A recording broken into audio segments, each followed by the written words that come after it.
Hello and welcome to P2 Soccer Training. Today's session is going to be for our intermediate level players aged 7 to 10 and the topic is going to be ball handling and distribution. For our warm-up we're going to play handball. In a 36 by 24 yard grid we're going to divide our players into two equal teams. Each team sends a receiver to the opposite end, you can see this in the end zone, and the receiver must stay in that end zone and move side to side along with the ball in order to receive. The two teams compete for one ball which is thrown in between the players.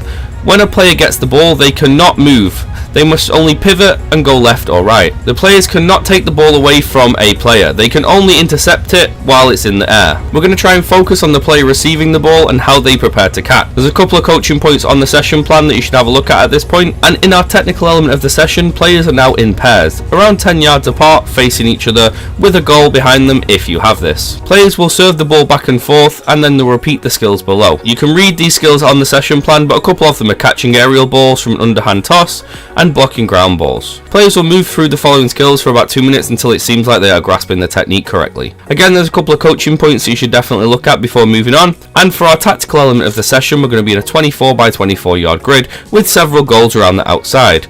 Divide your team into two. One team will be goalkeepers and they will be in front of the goals, and the other team will be attackers. They're going to try and score as many goals as they can in 2 minutes, and to make things manageable the striker must call out the name of the goalkeeper before they shoot so that the goalkeeper can prepare and to avoid any unnecessary injuries. A player may only take one shot at the keeper before moving to a different goal.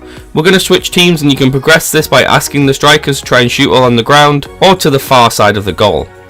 Making it easy, we're going to allow our strikers only to kick with their weaker foot, and making it harder, we're going to make the goals bigger. There's a coaching point to go with this and you should definitely look at this. And in our final part of the session, it's small-sided game time. To emphasise goalkeeping, you might want to have several goals for players to score on, and we suggest playing 5v5. We also advise that you should allow players to enjoy the scrimmage without any conditions. Making it real, we're going to assign positions, set formations and help players understand their role within the game. There's a coaching summary that's specific to goalkeeping on this and you should definitely have a look at this. And thank you very much for watching, and for more of this visit our videos on YouTube or visit p2.soccer.